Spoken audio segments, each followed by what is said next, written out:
Sí.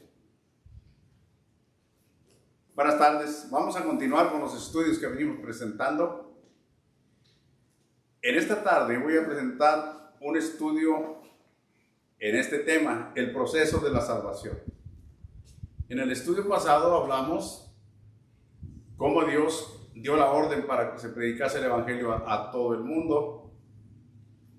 Ahora, más o menos, la relación de aquel tema y este es muy cercana, pero yo he puesto este título a nuestra lección porque hay que analizar 4 o 5 puntos que yo los veo de manera procesal para poder llegar a la salvación. Esto es muy necesario entenderlo porque hay mucha necesidad en el mundo de conocer la salvación.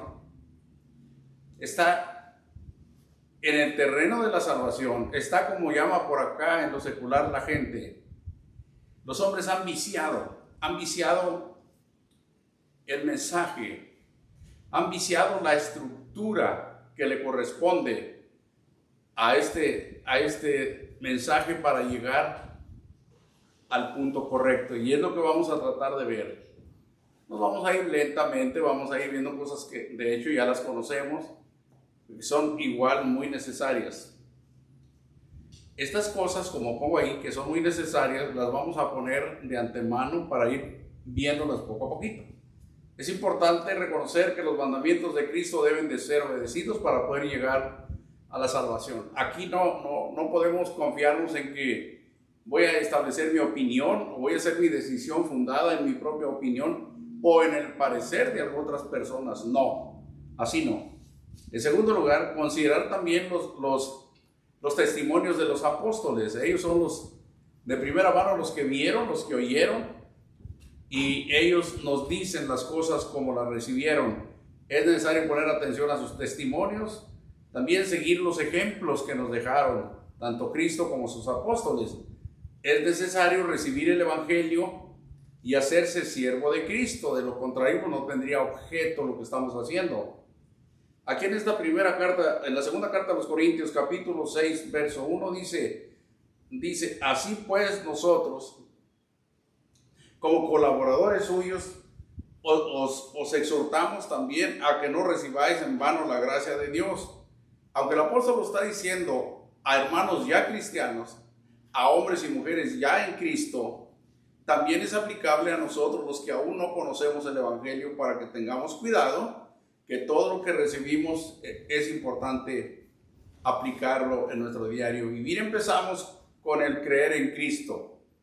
Se ha dicho por ahí que el plan de salvación es oír, creer. La fe es obvio, es necesario creer, confesar, arrepentirse y bautizarse. Eso es lo que yo voy a tratar aquí, punto por punto, aunque someramente, pero de manera clara.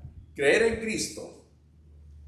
Vamos a ver qué significa esto. Según el entendimiento que Dios me ha dado en su palabra, esto significa, aplicándolo ya de una manera rebuscada y resumida, entender y creer todo lo relacionado al poder de la resurrección del Señor. Eso es lo que hay que creer, porque recordemos que la resurrección es el fundamento de la vida cristiana. Su alcance y sus efectos para poder vivirlo y predicarlo, para poder sostenerse. Entonces, si vamos a partir de aquí, se nos va a facilitar más poco a poco el ir recibiendo el conocimiento.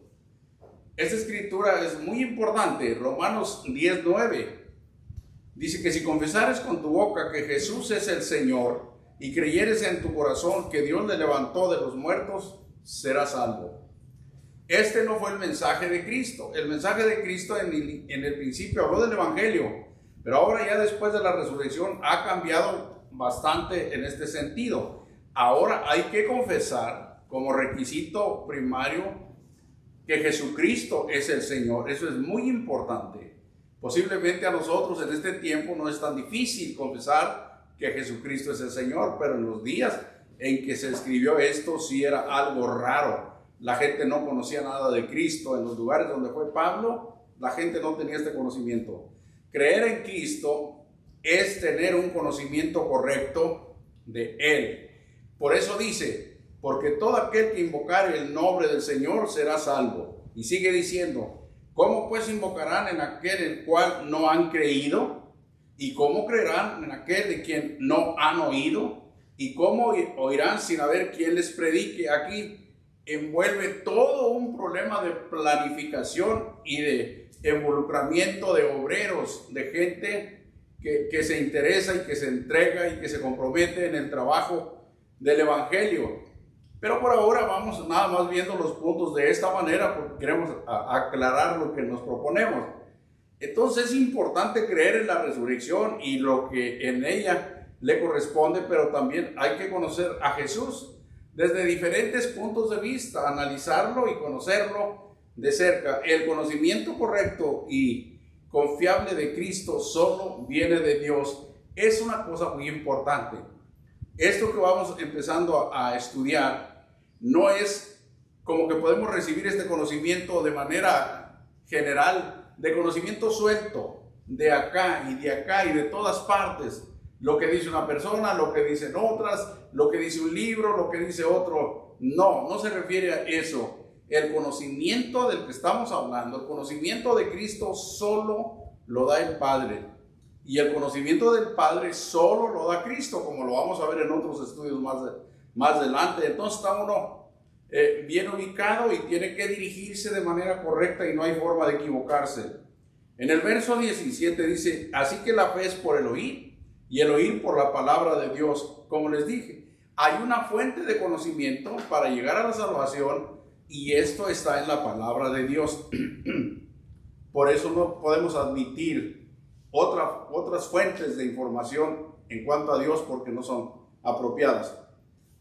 Ese es el primer punto, lo que vimos, creer en Cristo. Segundo, arrepentirse. El arrepentimiento es un mandamiento de Dios. Cabe decirles que el arrepentimiento es un giro total, un cambio de vida, un realmente regresarse, ir de frente a un punto, dar la vuelta y dar la espalda a dicho punto. En este caso, al mundo del pecado. El hombre va de espalda hacia Dios y tiene que dar un giro total, dar la vuelta y ponerse de frente a Dios y dejar de lado a sus espaldas todo lo que antes vivía. Yo he tomado esta escritura aquí como ejemplo del arrepentimiento, pero ahorita les explico algo que también me parece muy interesante aquí. En el 17 de Hechos, verso 30 dice, pero Dios, habiendo pasado por alto los tiempos de esta ignorancia, ahora manda a todos los hombres en todo lugar que se arrepientan. Lo que les quiero explicar aquí de pasadita es que por primera ocasión llegó Pablo a esta ciudad. En aquellos años, aunque ya la filosofía de los griegos ya estaba bastante en decadencia, sus sistemas escolásticos ahí que había en la ciudad, por lo menos 2 escuelas, bueno, ya iba de picada hacia abajo ese tipo de conocimiento. Pero sin embargo, cuando Pablo llegó a esta ciudad, estaba la ciudad infectada de altares. Él mismo dice que su espíritu se enardecía viendo la ciudad entregada a la idolatría. Entonces era gente, psicológicamente hablando o intelectualmente hablando, se reconoce a través de la historia que tenían bastante capacidad intelectual. De ahí vienen la mayoría de los griegos, los antiguos griegos y las filosofías que aún ahora tenemos en nuestro tiempo, pero estaban plagiados de idolatría. Lo que quiero decir con esto es que la gente siempre tiene necesidad de buscar y de conocer a Dios, desgraciadamente buscando a través de sus propios esfuerzos, de sus propias ideas, de sus propias corrientes de doctrinas y de teorías que ellos mismos han creado, lo hacen equivocadamente. Tenían demasiado deidades, pero ninguna era Dios. Todos estaban perdidos en ese confuso mundo de las ideas y de la necesidad de Dios. Bueno, una ciudad entregada a la idolatría. Ahora mismo el mundo está lleno de religiones. Y cuando uno habla del evangelio, la persona cree que porque ya tiene su religión, ya conoce a Dios. La religión no tiene absolutamente nada que ver con el Dios verdadero. Fue lo que aquí les enseñó Pablo. Ya en el verso 24 les dijo, el Dios que hizo el mundo y todas las cosas que en él hay, no habita en templos hechos por manos humanas. Y llamó al final a todo ese proceder producto de la ignorancia. Por eso ya como conclusión en el 30 dice, pero Dios, habiendo pasado por alto los tiempos de esta ignorancia, todo lo que ellos creían y hacían en cuanto a Dios se refiere, era el fruto de su ignorancia. Ahora manda a todos los hombres que se arrepientan en todo lugar, que se arrepientan. Y ahora mismo que estamos hablando de esto, este mensaje también lo debe de recibir el que escucha y que todavía no conoce el Evangelio. Tómelo, es para usted también y también para los que estamos en Cristo, para reflexionar, para poder darnos cuenta si todavía necesitamos corrección, cambio o algunas cosas que debemos de perfeccionar. Sin arrepentimiento no hay salvación. La persona no puede recibir el perdón cuando no se ha arrepentido del mal que ha hecho. El Señor aquí les dijo, y se los dijo en el verso 3 de Lucas 13 y en el verso 5. Puso dos ejemplos ahí de hombres que perecieron, unos que fueron la sangre mezclada con los sacrificios de los animales que ofrecieron en el templo, animales inmundos, y otros que estaban ocultándose en una torre para su propia protección y se cayó encima de ellos. Bueno, él dijo, no penséis que aquellos eran más pecadores que todos los que habitan en Jerusalén, no. Y en las dos escrituras les dijo esto, os digo no. Antes, si no os arrepentís, todos pereceréis igualmente. Y esto es como se le dijo en Atenas a aquella sociedad. Dios manda a todos en todo lugar que se arrepientan. Si en el arrepentimiento no hay salvación.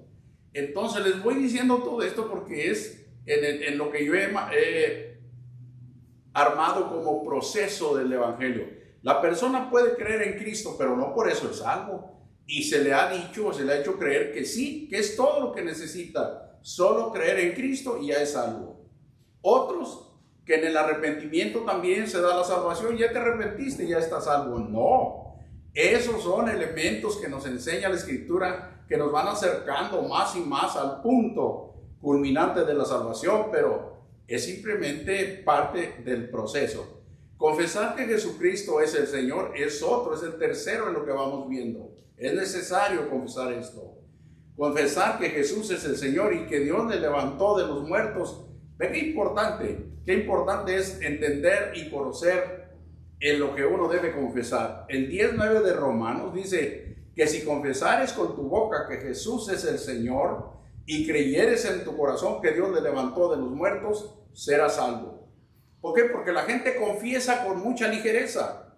El Señor les decía a través de los profetas, a través de los apóstoles, ¿por qué me llamáis Señor, Señor? Y no hacéis lo que yo os mando. Y el hombre es muy dado a confesar o a decir que ama y que obedece a Dios, pero hace todo lo contrario. Es necesario confesar con la boca que Jesús es el Señor. Esto se ordenó después de la resurrección. Por eso les decía que es un enfoque muy directo y muy claro. En el verso 10 dice, porque con el corazón se cree para justicia, pero con la boca se confiesa para salvación. Dos cosas bien importantes. La confesión debe de venir del corazón, donde no puede haber engaño cuando la persona lo hace voluntariamente. Debe estar completamente seguro de lo que está confesando. Y con la boca, pues además de la solemnidad del asunto, también se da fe delante del hombre y delante de Dios. Luego, esto, para dejar bien asentado lo que dijo Pablo allá a los romanos, acá en Filipenses 2:11 dice, y toda lengua confiese que Jesucristo es el Señor, esto para honra y para gloria de Dios Padre. Después de la resurrección, cuando fue exaltado hasta lo sumo. Entonces es importante creer en Cristo, es importante arrepentirse y es importante confesar que Él es el Señor.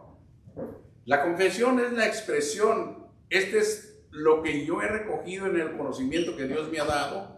La confesión es la expresión del corazón libre, voluntaria, delante de Dios, sin ninguna clase de presión, sin nada que le motive a la persona a confesar esto. Es una fuerza interna que sale del corazón y del entendimiento que la persona se determina hablar y confesar estas cosas, en la que la persona reconoce a Cristo como Señor y declara servirle solo a Él. Si se pone atención a esto y se cree tal como lo estoy planteando, entonces el hombre que decide seguir a Cristo va a tener la oportunidad de superar muchísimos errores, muchas cosas que se le presentan que no debían de ser. Aquí en Romanos 6:17 dice: por gracia a Dios, que aunque eras esclavos de pecado, habéis obedecido de corazón aquella forma de doctrina a la cual fuisteis entregados. Y todos los que han confesado a Cristo como Señor deben ser fieles de corazón hasta la muerte. Dice esta escritura, 2 Corintios 11:2, porque os celo con celo de Dios, pues os he desposado con un solo esposo para presentaros, dice, como una virgen pura a Cristo. Y la persona que viene escuchando, entendiendo y obedeciendo lo que estamos viendo a la luz de la escritura, no va fácilmente, si no es que nunca lo va a llegar a hacer, a cometer errores de infidelidad, es decir, de darle la espalda o serle infiel al Señor.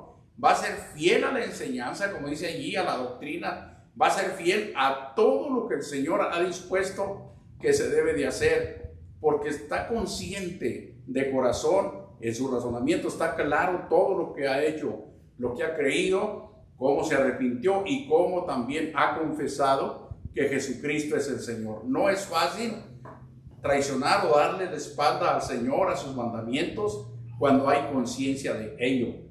Los que han creído en Jesucristo o que Jesucristo es el Hijo de Dios, lo han confesado como Señor y se han arrepentido, están preparados, están listos para ser bautizados.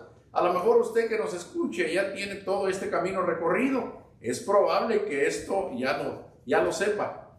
Pero también cabe, como no, cabe también el pensar que a lo mejor usted ya ha hecho estas cosas y ya le dijeron que ya está salvo, que ya no necesita más. Esto es para reflexionar, esto es para ponerse a analizar detenidamente estas cosas, porque a decir verdad, podemos tener estos 3 o 4 puntos y todavía no llegar a la salvación.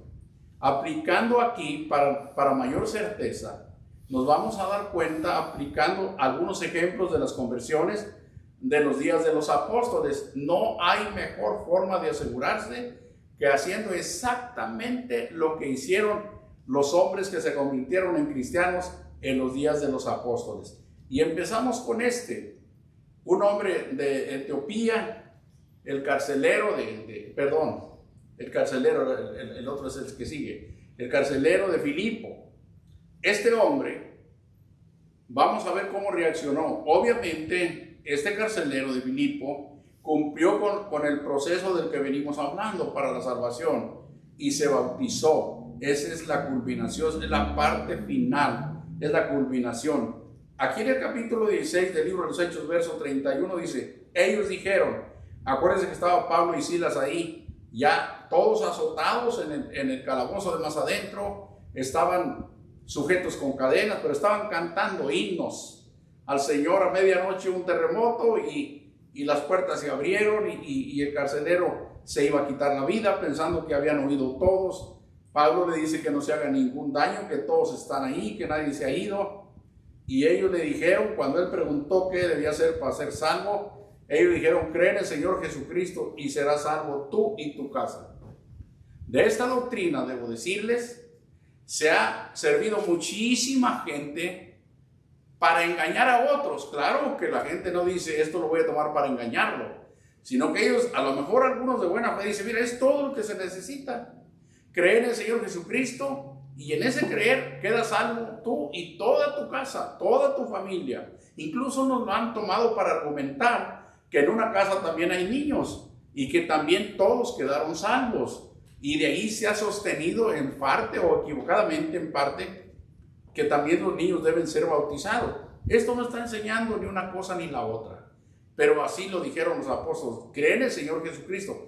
Pero el creer es, como les vengo mostrando, es una parte del proceso, no es todavía la culminación.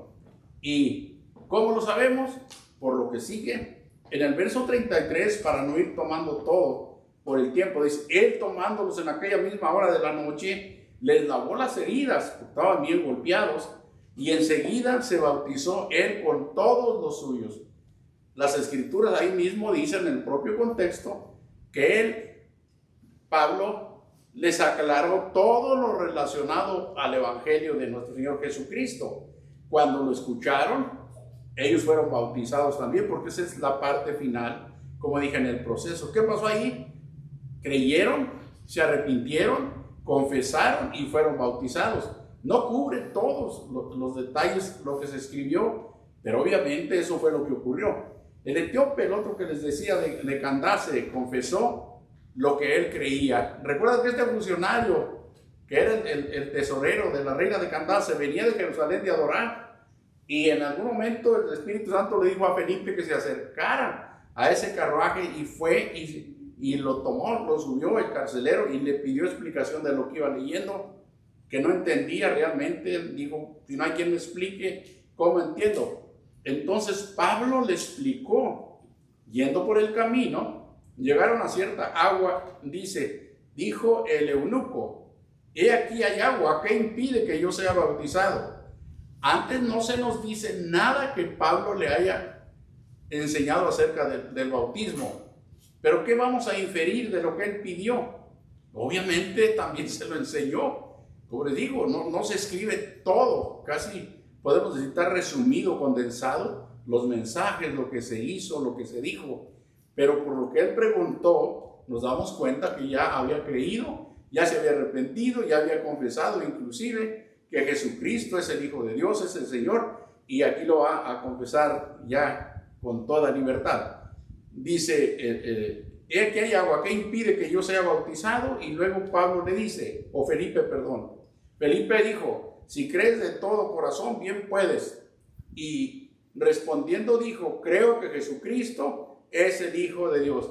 Ven qué bien es organizar e ir analizando en detalle cada punto del proceso para la salvación. El verso 38, y mandó parar el carro y descendieron ambos al agua, Felipe y el eunuco, y le bautizó.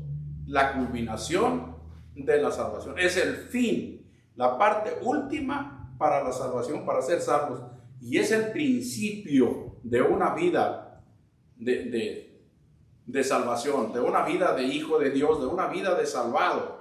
Es una vida nueva, completamente diferente. Bautizarse en Cristo es el final de este proceso.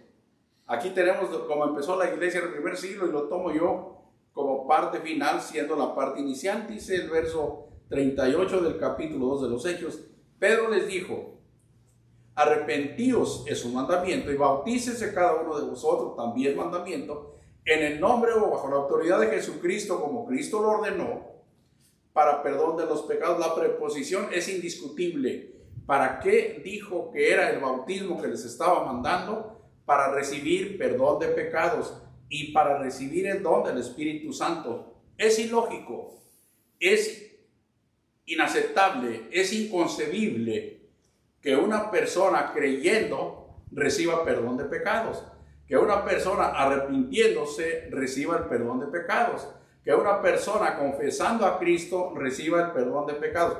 ¿Por qué dije es inconcebible? Porque el perdón solo se da con derramamiento de sangre. Donde no hay derramamiento de sangre, tampoco hay remisión de pecado, así dice la Biblia. Y esto se da solamente en el Evangelio. Y el Evangelio es el enlace perfecto, el bautismo de Cristo. Por eso, como dije la vez pasada, Evangelio y bautismo en Cristo, una misma cosa es. Solo difiere en la forma en que se ejecuta, pero es lo mismo. Y yo explicaba que sin el bautismo en Cristo no hay evangelio, y sin evangelio tampoco hay bautismo en Cristo. Noten que estoy hablando del bautismo en Cristo, no del bautismo del agua. Y aquí está lo que el hombre de Dios dijo: el bautismo era para perdón de los pecados y para recibir el don del Espíritu Santo. Todo eso los hombres lo han cambiado, lo han modificado. ¿Con qué fin? Yo no sé. Hasta parece que la idea de la gente es nada más crear adeptos, hacer grupo, hacer más y más gente. Ojalá que las cosas cambien. Salvos por disposición de Cristo. Eso es lo que el apóstol Pedro hizo ahí, porque el Señor lo ordenó de esta manera: el que creyere y fuere bautizado será salvo, mas el que no creyere será condenado. Salvos por la gracia de Dios. Esto es importantísimo. Dice Efesios 2:8, porque por gracia sois salvos por medio de la fe, y esto no de vosotros, pues es don de Dios.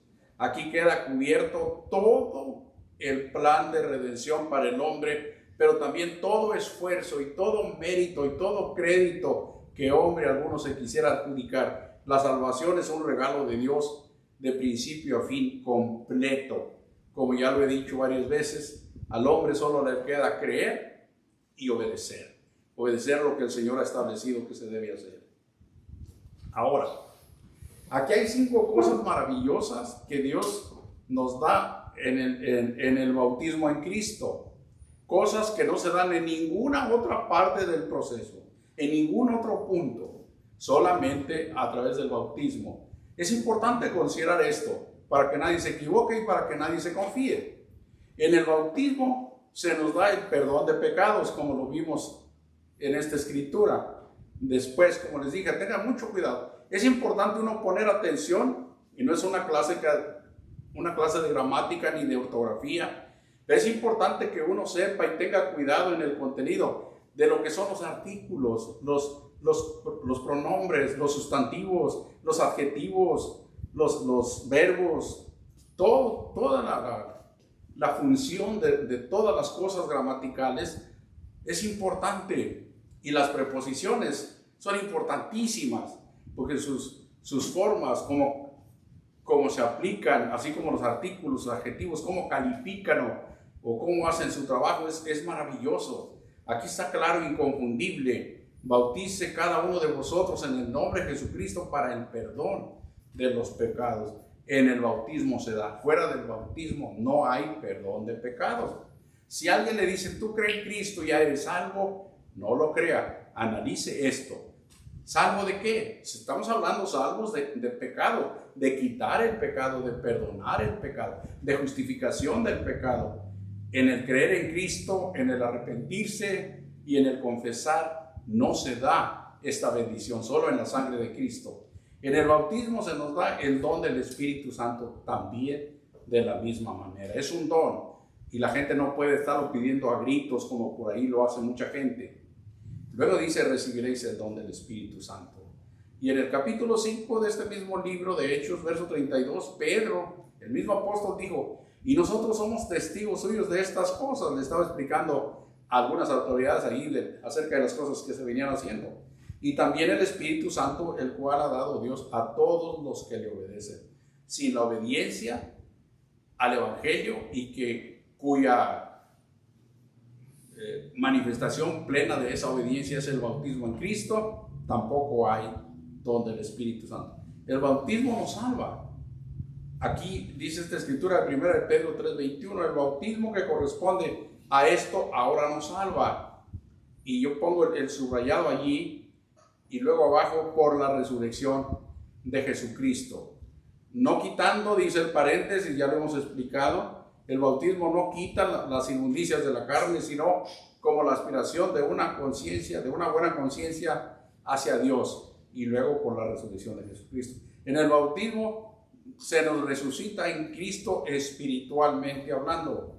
Colosenses 2:12 dice: sepultados con Él en el bautismo, en el cual fuisteis también resucitados con Él, mediante la fe en el poder de Dios que le levantó de los muertos. En el bautismo, en Cristo, nacemos de agua y del Espíritu. El Espíritu. Todas estas bendiciones no se dan fuera del bautismo en Cristo. Todas vienen de allí. Y hay muchas más, pero yo solamente tomé estas 5.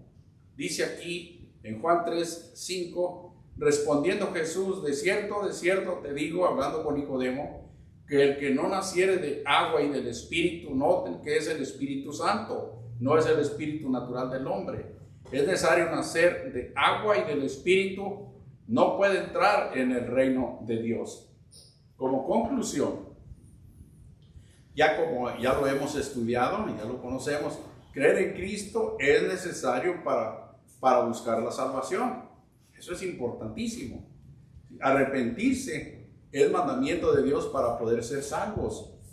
Y confesar que Jesucristo es el Señor es mandamiento de Dios, pero quien ha cumplido estos 3 puntos primarios, fundamentales, aún no es salvo. La salvación se da en el Evangelio, cuyo vínculo es el bautismo en Cristo. Todo está perfecto. Creo que no hay nada que objetar, no hay nada que tratar de cambiar o corregir, quitar, poner. No, está clarísimo. No hay nada para cambiar. Aquí está la salvación.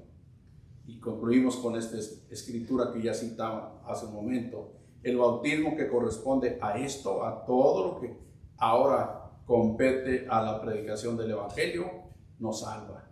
No quitando las inmundicias de la carne, sino como la aspiración de una buena conciencia hacia Dios por la resurrección de Jesucristo. Tómelo, analícelo, créalo y aplíquelo. Pero no se confunda y no se quede a medias con alguna parte creyendo que ya está bien, no. Después de esto hay mucho por hacer. Después de esto empieza la vida cristiana. Después de esto, si Dios nos lo permite, yo les ofrezco que estaremos estudiando unos estudios de crecimiento que son por igual muy importantes para darnos cuenta quién es nuestro Padre, cómo fuimos hechos hijos, cómo nacimos de nuevo, para darnos cuenta qué es la redención que Dios nos ha dado, cómo nos ha hecho libres, cómo nos ha justificado, cómo nos ha santificado. Todo esto lo estaremos viendo posteriormente, si Dios nos lo permite. Por ahora, les agradezco el tiempo una vez más y muchísimas gracias por su atención. Hasta la próxima, si Dios nos lo permite.